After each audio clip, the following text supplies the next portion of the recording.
So I've just said that we're going to talk about anti-Muslim hate crime and oh, sorry, I forgot something.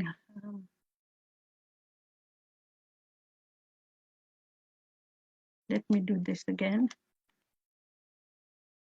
from the beginning.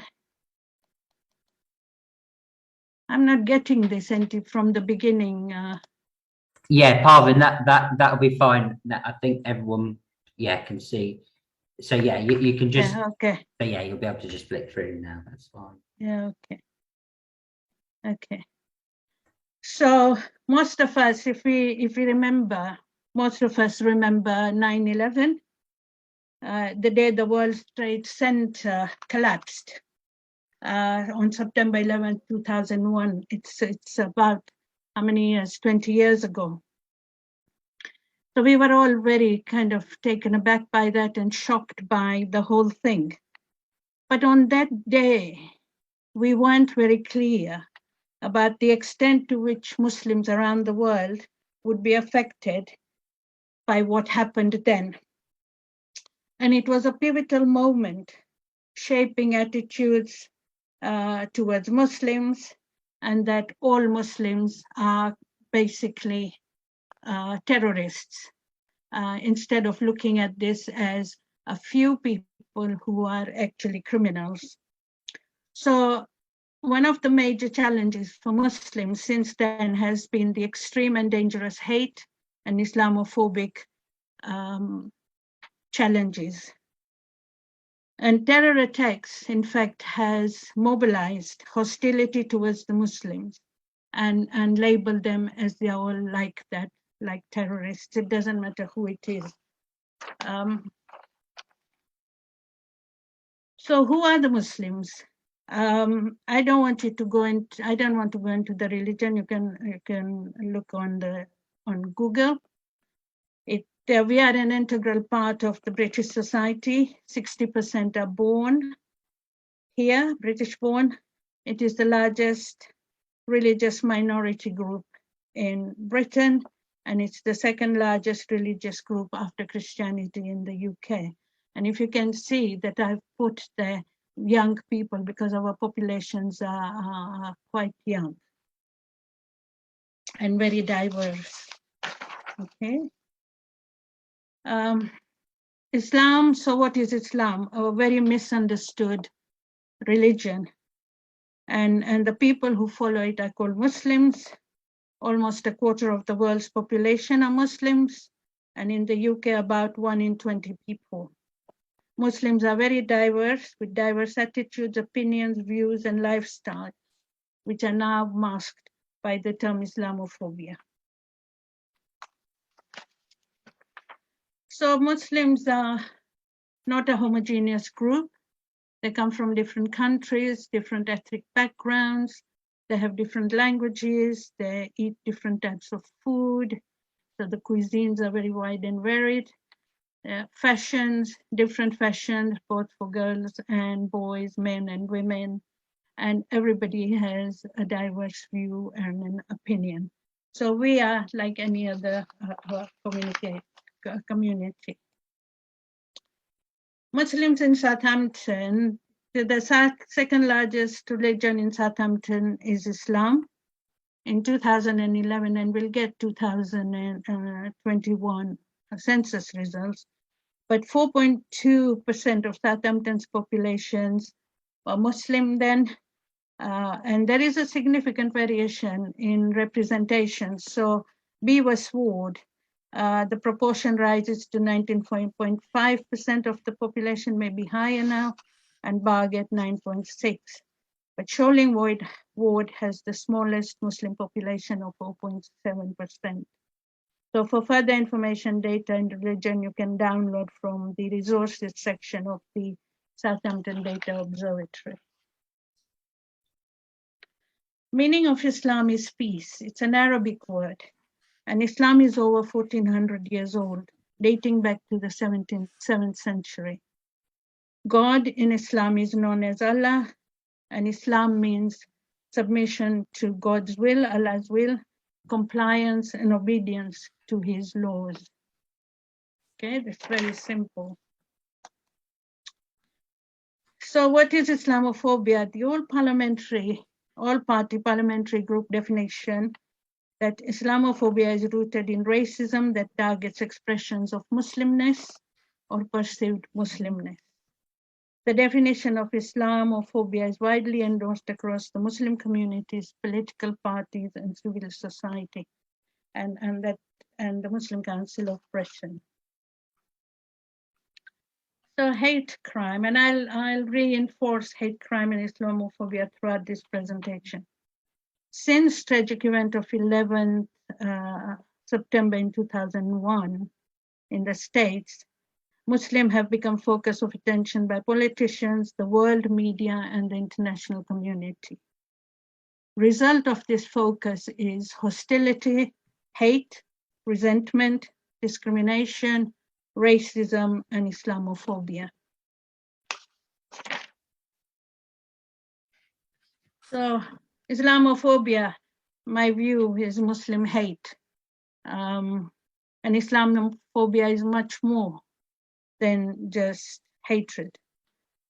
But anyway, is the fear in Wikipedia, Islamophobia is the fear of, hatred of, or prejudice against the religion of Islam or Muslims in general, especially when seen as a geopolitical force or a source of terrorism. Portrayal of Muslims has been largely negative and stereotypical, informed often by a virulent, radical, racialized Islamophobic speeches. You know, racism is inherent in language, customs, codes, culture, heritage, attitudes, maintained and directed by institutional processes, and including media, local authorities, education, welfare systems, and one would argue a means of exploitation. The police, the criminal justice system, employment practices, politics, and of course media. And some of this I'll discuss in detail. The next slide is very much looking at this debate, the Islamophobia. Is the scope and precise definition of the Islamophobia, the term, is a big subject of debate.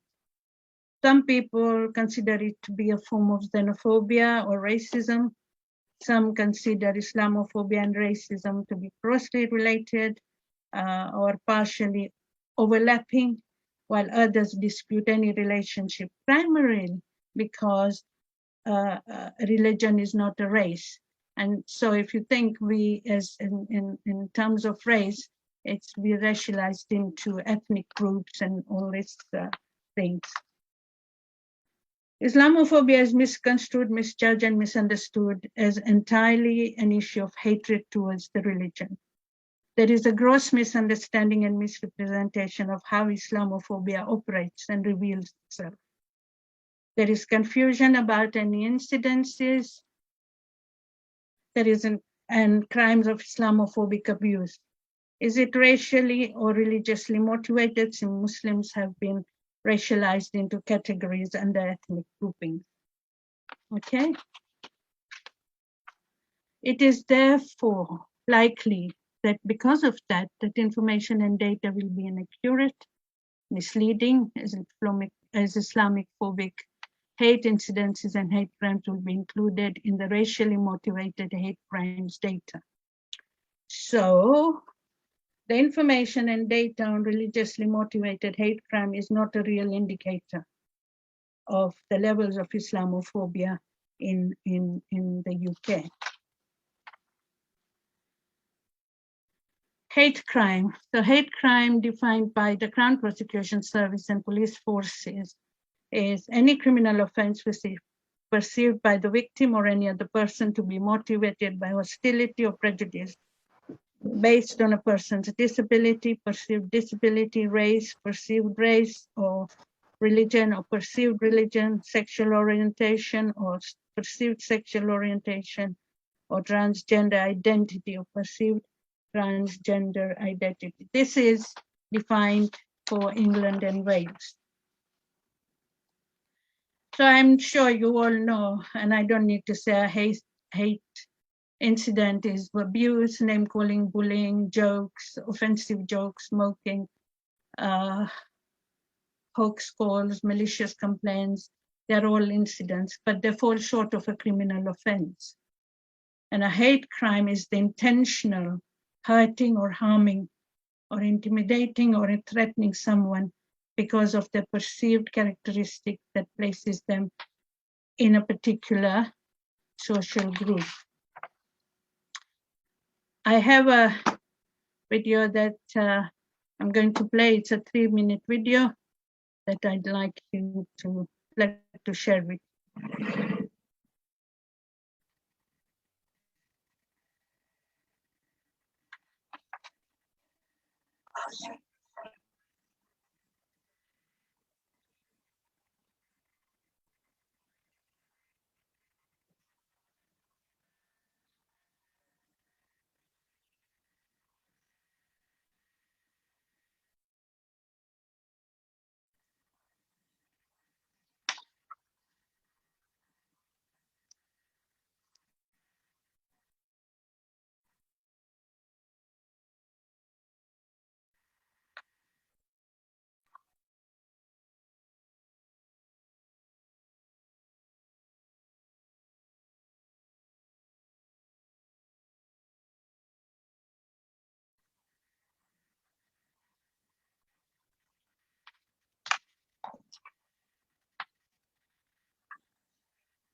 Hi, Parvin.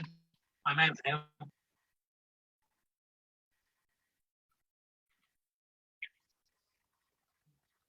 See you in the new year.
I want to go back to my presentation, Sam.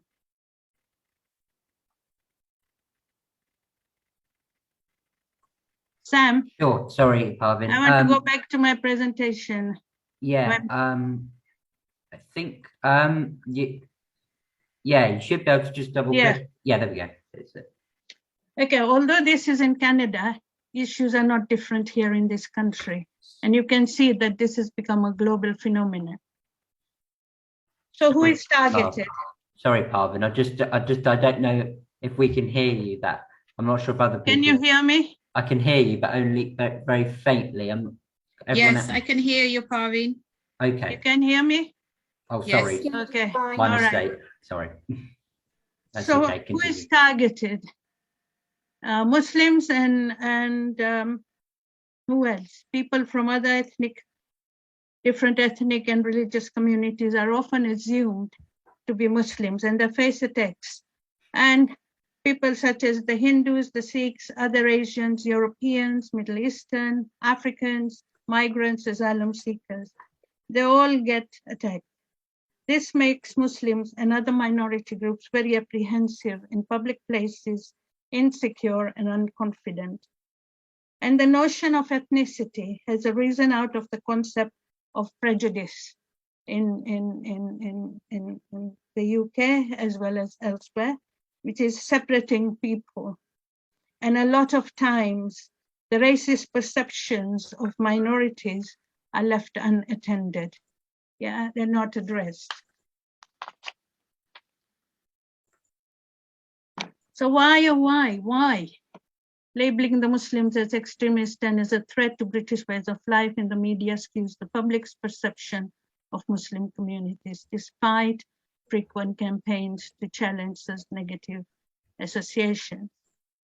Reporting of events like the Woolwich bombing, Manchester Arena 777 in the mainstream media contributes to negative stereotyping of Muslims. There is a film again here that I want to show you. It's only 3 minutes. Again, it's about Canada. I couldn't find anything in the UK. Sorry, Parvin. Before if you could, I just wanted to check that everyone heard the last video. Okay, someone could just. I could not hear the video. I could see it. I could not hear it. Yeah, I couldn't that hear Last either. video. no. So is it because I've kept it here on maximum? Yeah, I don't know if it's to do with your settings, Parvin, for videos in your computer. It's But on Yeah. maximum. Shall I do the link? Let me do the link yeah, rather than through the presentation. try. Yeah. Yeah. Let me take the link. Okay, let's see if this is better. Is this better? Yeah, it's not coming through at the moment. I think what we'll do. It looked like there are quite a few, words on that video. So if we if we play that and then after the video, Parvin, if you can explain if needs be a bit more about that video. But I'll also I'll put the link on the chat as well so that people can use that the link for the video. They can watch it at a later date. But yeah, if we do that for now, Parvin. So if you play it and Yes, then, this first. Okay. Yeah. Okay, let me go back to the start. Okay.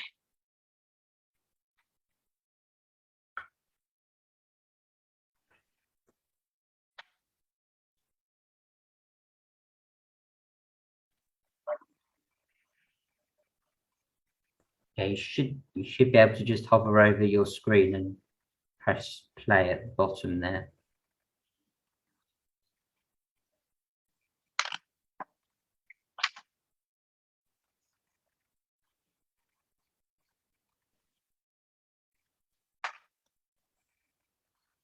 Yeah, is that all right, Parvin? Can you see it?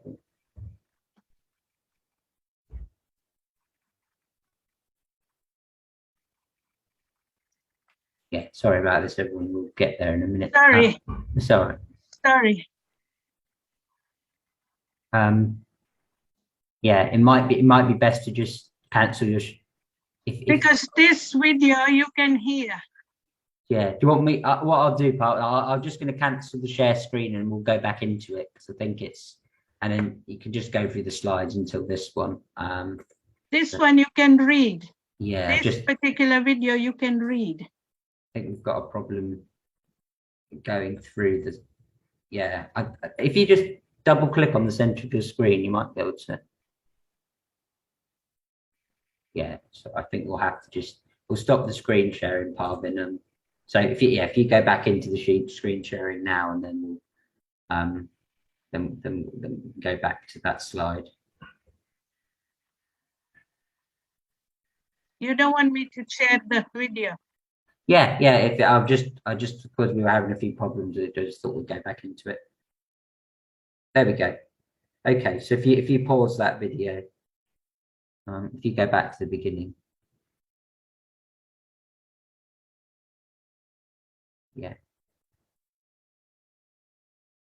No, if you just click on the screen. It's okay, actually. We'll just play the video as it from here. I think it's I think that's fine. I keep hearing your voice, Sam, so I keep stopping. Okay. What do you want me to do? If you play it now, we'll go through it. Yeah, because it's just, you won't speak through it. Read it.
Need to get back now.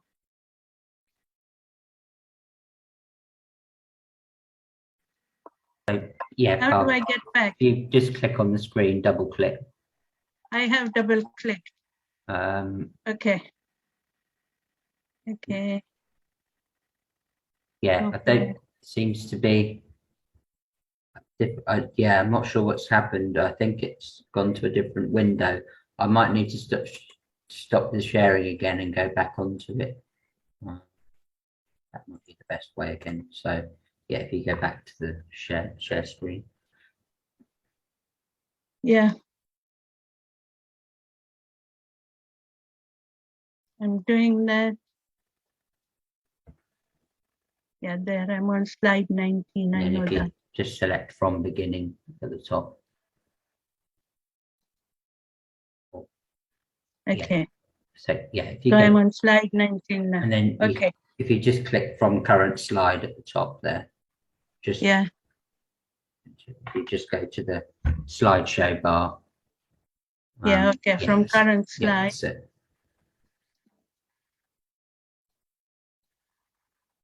I'm back again to where I was You'll because be if you go down to instructions. if you go down to the bottom, you'll be able to go to the arrow.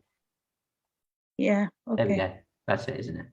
Okay. I'm sorry, everybody. I kept hearing Sam's voice. I kept going back, but basically you could read that even if you couldn't hear that. And I'm sorry you can't hear that. I've kept it at maximum in here, and I'm really sorry about this. So the media and politics, the most influential media that influences and shapes the views of audiences across the globe is social media.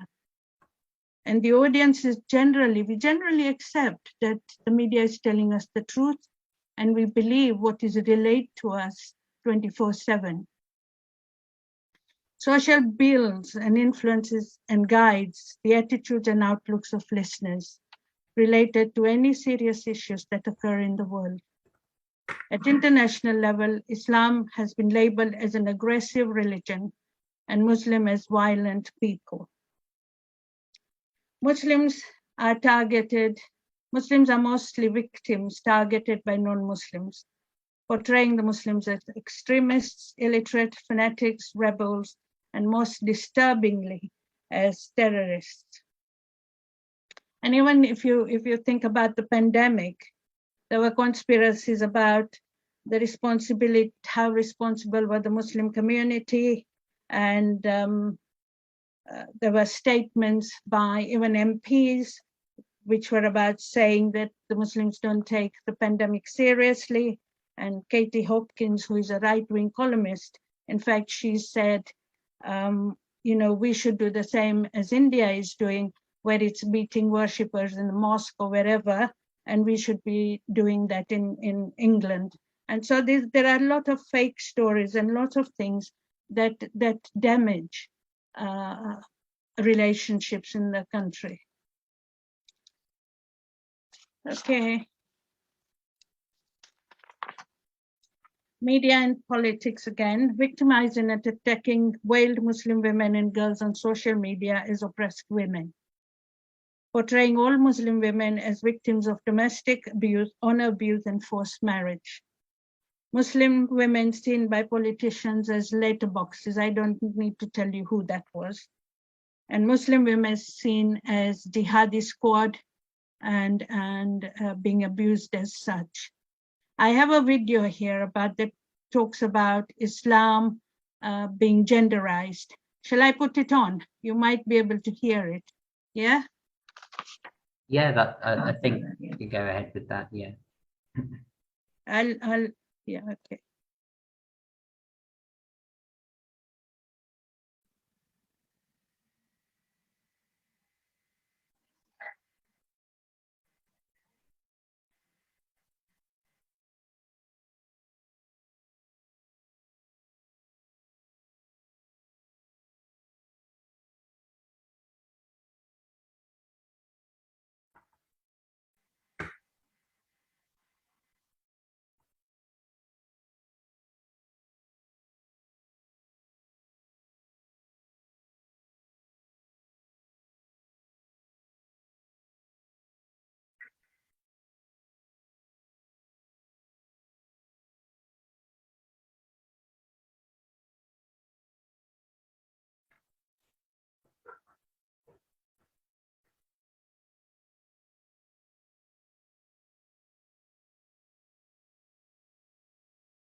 Yeah, sorry, Parvin. I think it might be best if we just pause this video because I don't think anyone can hear it, and yeah, I don't think it's quite as effective. So we'll yeah, a few people are asking for the links to be sent afterwards. So I think I'll do that.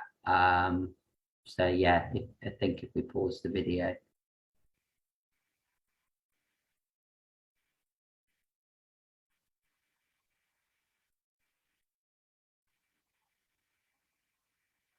It's ending now. Yeah, okay.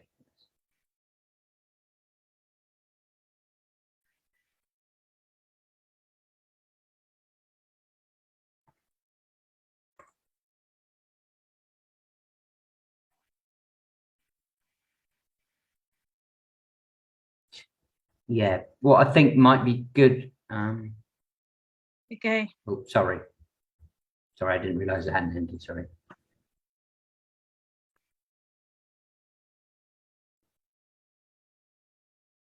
I've ended it. Okay, it's the end of the video. Yeah, I think if there's anything that did you want to explain about that video or? Well, it's basically saying that Muslim women are seen as oppressed, you know, by the hijabs and everything. At one level, they're saying, oh, well, they're very subjugated women. They need rescuing. Let's make them safe. On the other hand, there are major attacks against Muslim women because of their hijabs and their dresses and all this kind of thing. So there is a lot of contradictions in all those arenas. If you all didn't hear this video, what we can do is, Sam, is we can send them the link afterwards if they leave addresses with you, email addresses, because they are very significant messages in those, even though they are Canadian, it happens in the UK. Is that all right for everybody? Yes, that might be better. Yes. So let me go back to I've got no more videos. I thought this was a very good thing to do, but obviously it's not working. So I just want to say that there were 124,000 hate crimes recorded by the police, of which there were 92,052 race hate crimes, out of which 6,377 religious hate crimes. Okay? Religious hate crimes, in fact, fell in the year ending 2021. And this was a second successive fall in religious hate crimes since the peak of 7,202 offenses in year ending March 2019. It doesn't mean to say that people were not being attacked or whatever, but the confidence in recording, reporting are all things that we need to think about. England and Wales,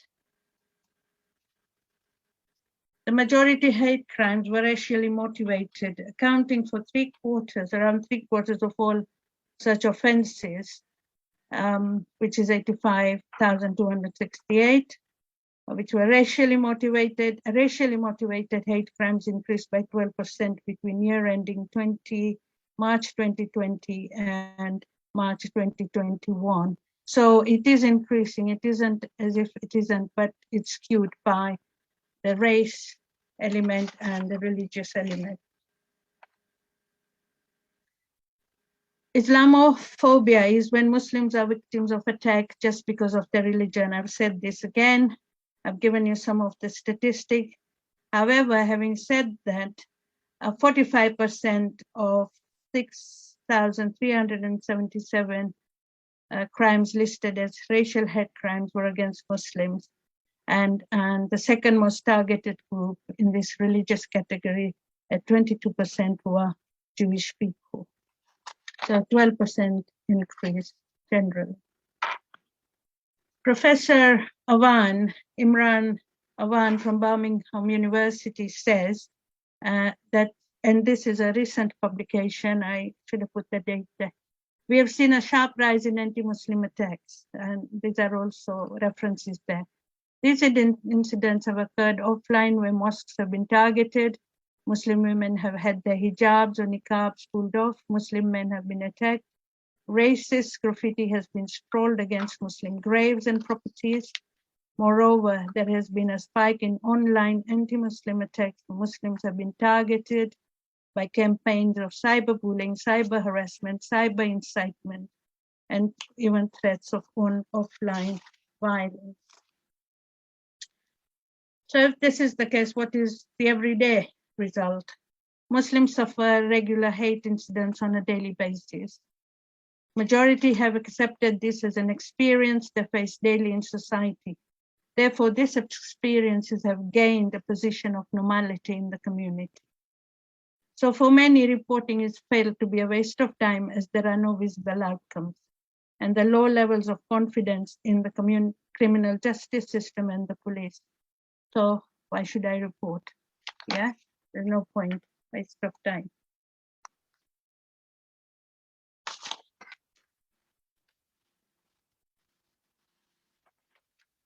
So whilst religious hate crimes declined by 5% in the UK's 2020 official figures, Islamophobic hate crimes made up of 50% of the total, with Muslims the most likely demographic group to be victims. And they are the routine targets of concerted backlash following terrorist incidents. That's Home Office this year.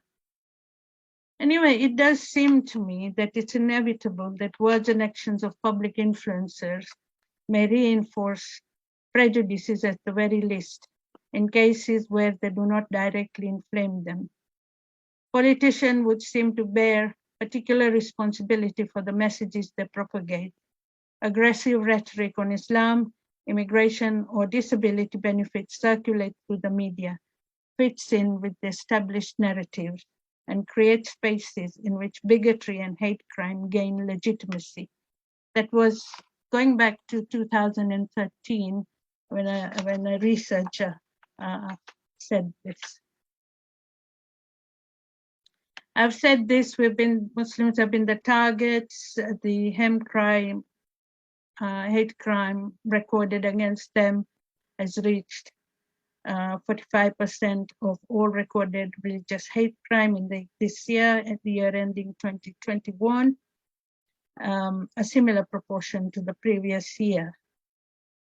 And one solution backed by the Muslim Council of Britain is for the government to accept the all-party parliamentary group definition of Islamophobia, which they say is rooted in racism, is a targeted, and is the type of racism that targets expressions of Muslimness or perceived Muslimness.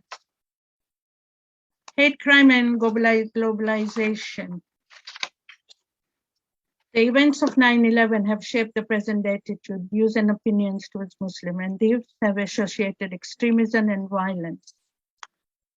For Muslims, the hate is felt wherever they go. It is felt in the air, alongside racism, prejudice, discrimination, and marginalization.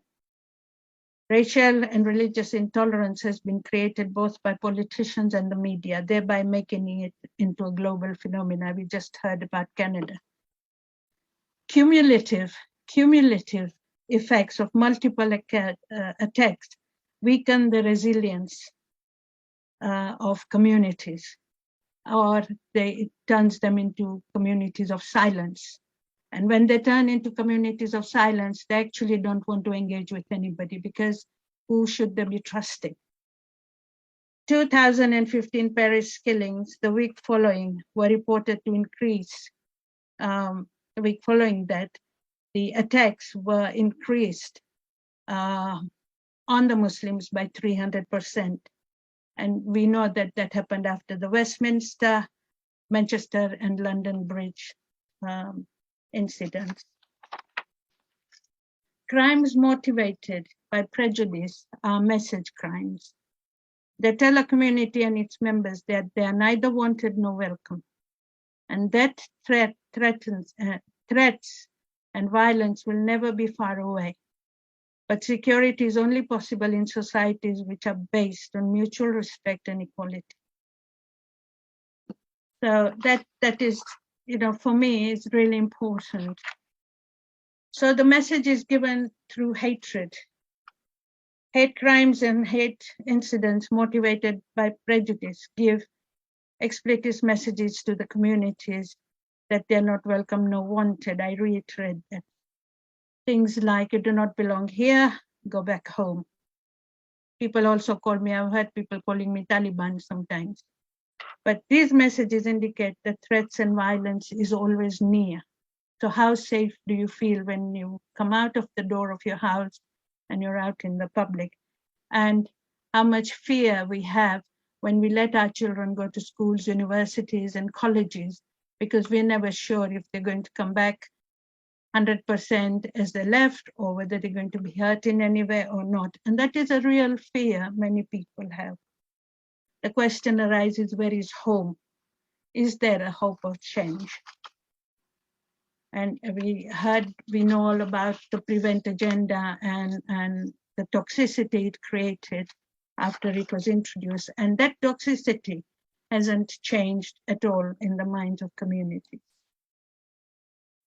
Belonging and security is only possible amongst people and cultures which are based on, like I said, based on not only mutual trust and respect, but on kindness, on honesty, fairness, and egalitarianism, which is equality. Religionism, it might not be a word, religionism, but I'm creating it. Hatred and racism pose great challenges and trials for the Muslim community. And I think it affects the other communities, like I've said, the Sikhs, Hindus, the Africans, and everybody in British society, in the world today, and in the future. Perhaps the first steps in finding answers and solutions is understanding and listening and actioning the challenges of racism, discrimination, and hate crime against Muslims, and toppling the systematic embedment of racism in institutions, society, media, and politics.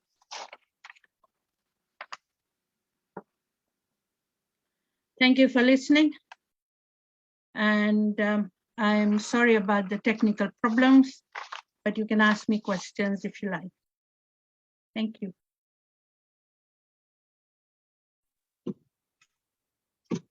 Assalamu alaikum. Can I go first with the question? Yeah, do. Assalamu alaikum. This is Sarwat. We met last night. Really privileged to see you, sister. My question is, how can we tackle this issue from within our community, right from the time that when the children are being taught at the madrasa? How can we tackle this right from within our own communities? Within our own communities, I think that is a very good question. It is very difficult because, as I said, Muslim communities are diverse with different views and different opinions. However, the basic fundamentals of Islam are very much based around kindness, caring for each other, and everything. And there's a whole framework of behavior. And I think one of the things that has dogged the Muslim community is not getting their women educated, because the first educators of children are women. And mainstream schools are very individually based, and they do not look at issues of morality or behaviors or what are in the same sense as perhaps religious schools do. But we can educate people, and the mosques are places where, you know, a lot of education can be done through the madrasas, not only through the madrasas, but made basic sermons and all that. And we need to go forward and look at how we educate our women. You know, it's okay in this country until when you're 16, you're at school, and then you get removed and you get married off early, perhaps, or you're allowed to go to university. But the question is, the understanding of the Islamic framework is what we really need to think about through our own schools, madrasa education, and through our university channels, and providing activities and education to the wider community of what Islam is, because Islam preaches peace. And that is what we need to kind of think about. I hope that answers your question. I don't have the answer to everything. Thank you. Thank you. Jazakallah khair. Thank you for being online. Hello? Any other questions? I'm just going to look in the chat. just wanted to, as Bamjit Praveen, as a non-Muslim, I just feel that the other communities, non-Muslim communities, need to see more varied positive images of different types of Muslim communities. And the media gives us one narrative, and we don't see a broad enough experience or knowledge of, you know, a Muslim from Syria may be practicing differently than a Muslim from Pakistan. We just don't get that kind of information unless we wanted to seek it ourselves. Yeah. And the Muslim Council of Great Britain, you know, there's no communication, there's no media presentation around, you know, a counter argument, so that people can become more educated. And even when there is, the media doesn't necessarily, it's not a buying, it's not a selling product. So when do you hear in the media about really nice things that are happening in communities or whatever? You always hear mainly in the negative. So, you know, they can be, you can put in any, I'm just trying to sort this out. Okay. But you know, in a study in 2017, 39% of English people overestimate the proportion of Muslims in Britain, amongst the British population. 51% of white respondents report that they don't know Muslims at all or don't know them well. And Muslims are considered as a very uniquely different community from the majority British population. You know, where the whole thing came around, are you British? What are the British values? And, you know, those are the questions asked when you want your passport even. And 90% of respondents in the same study had hardened views against Muslims. So, you know, it is, you're right, we need to promote, but where do you promote? How do you promote? When the media doesn't really want to know, and there have been a lot of promotion done by Muslim communities, both locally, both nationally and internationally. But, you know, there is evidence to say that it doesn't really hit the wider community. Yeah, I just feel that, you know, I mean, I think about myself as having been born here and learning about my own faith more, that I've probably learned more in lockdown from Facebook and groups that I've joined specifically around Sikhism than I've learned any other time in my life. And I think, you know, the Muslim community, so when we say Muslim community, that in itself sounds strange to me, because there's not just one community, is there? Like you said, it's not homogeneous, like I said.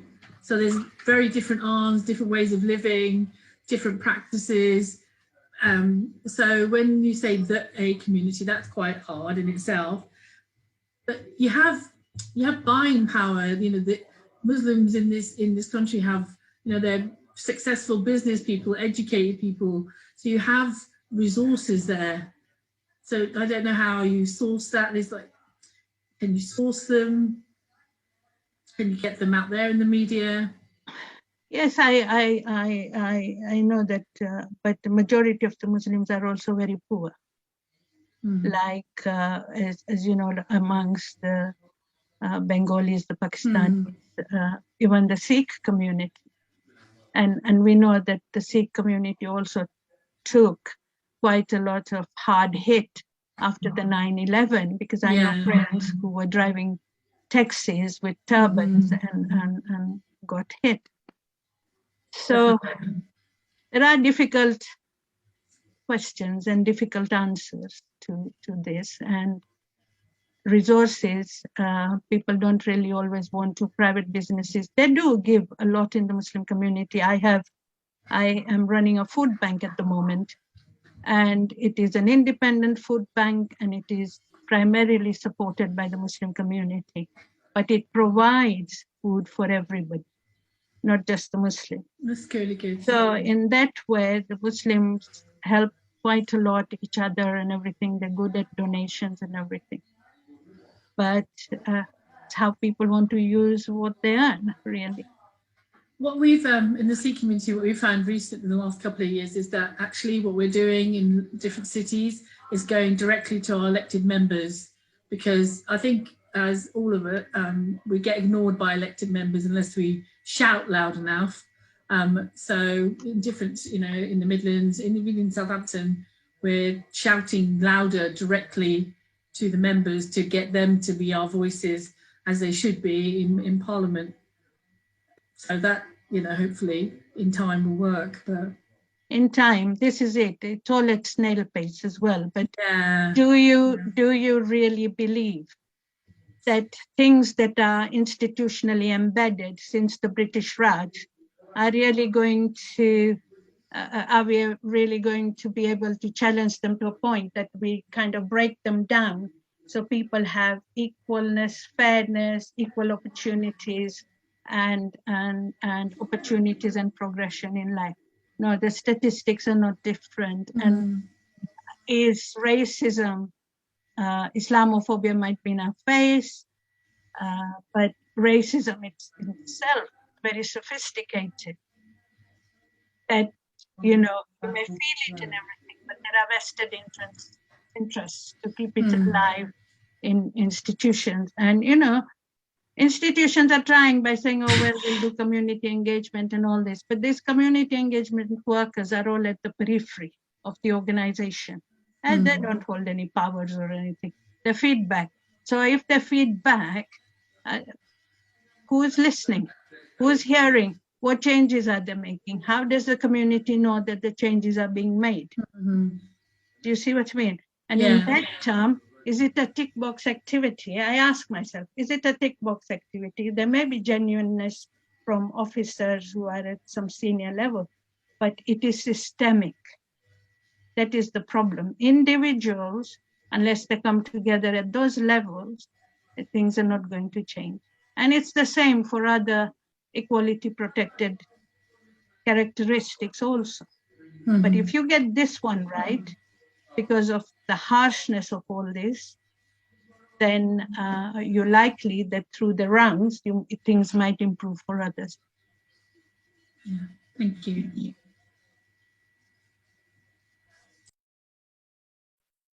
Anybody else? If nobody wants to ask a question, what do? We shut down, yes? Well, I think,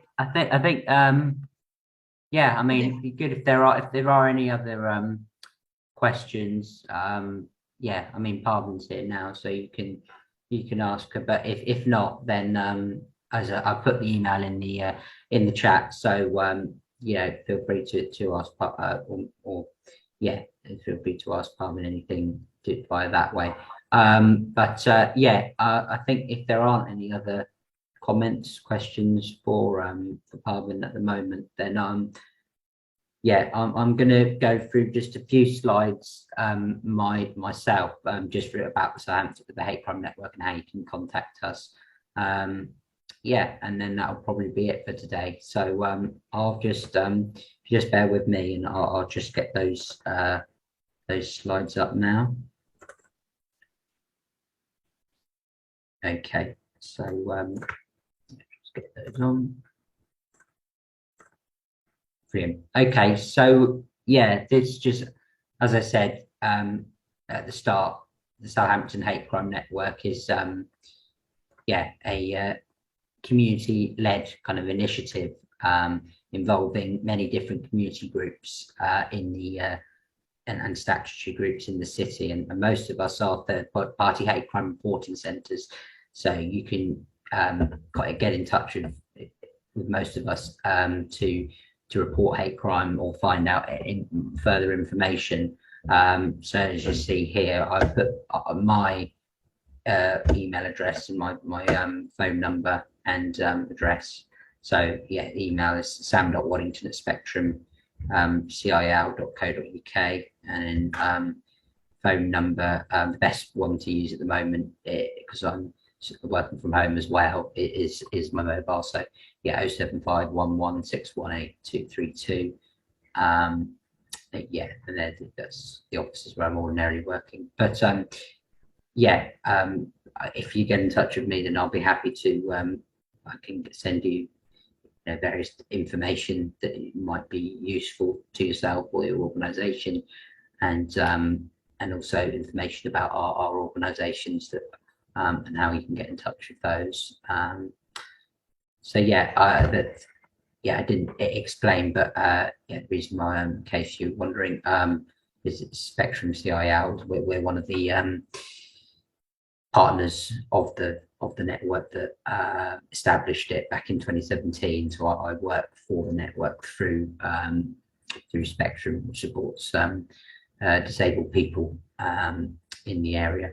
So yeah, that's just to explain that. But yeah, as I say, yeah, we're willing to give, listen to the community. So, please, if you want to make any comments or have any suggestions, then do feel free to get in touch with us. So that's just a little bit about the network, but also just wanted to make you aware of other hate crime sessions we've got coming up. So yeah, this one obviously was today, anti-Muslim hate crime, and then we've got hate crime against Chinese people session, and that'll be done by the Chinese Association of Southampton. Tuesday the 18th of January, and from 2 till 3. And then we've got a sexual orientation hate crime session led by Breakout Youth, Wednesday the 9th of February, 11:30 to 1. And then we're planning to do more on other types of hate crime throughout the year. So the details about that will be announced as we in due course. But yeah, I'm going to put the links in the chat today. But I think, sorry, pardon. Sam, I think people should take a photo of this, and if they want any links for the videos, because people obviously couldn't hear, I thought I made a perfect presentation, but if people couldn't hear, of course, technical breakdown, they can ask you for the links to the videos. Yeah, okay. Because they are very good videos and give very messages. No, absolutely. No. Okay then. Well, Parvin says, yeah, you'll see in the chat that I've put the links to the videos there. But yeah, you may want the presentation may be useful as well. So if you want to have the presentation, yeah, you can drop me your email in the chat, and then I can. I think I've got most of your emails, but yeah, if you drop your email in the chat if you'd like it, then that would be good. Okay, well, I think, thank you. Yeah, no, that's fine. I think if you've, yeah, and also if I'll email you about these sessions as well, if you'd like information on that, so you can have that. Okay, well, I think that's probably it for today then. So yeah, I think it's great that we had a good number of people coming from a variety of different organisations and things. So I'm hoping it was gave you some good understanding of the topic. And yeah, many thanks to Parvin as well for putting that presentation together. I think it was very informative about the issue. So yeah, well, I thank you to everyone. Once again. I think if anybody has comments, they can write to you. Yeah, absolutely. Yeah, any comments about the network or questions, then yeah, just feel free to email me, and then what is presentation? Anything specific then about the topic, then yeah, you can contact Parvin as well. Okay, brilliant. Well, thank you.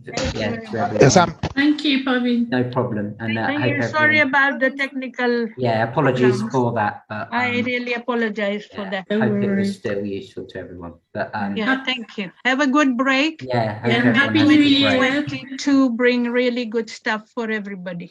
Health and happiness. Yeah, health and happiness. Thank you. Bye bye. Take care, everyone. Cheers.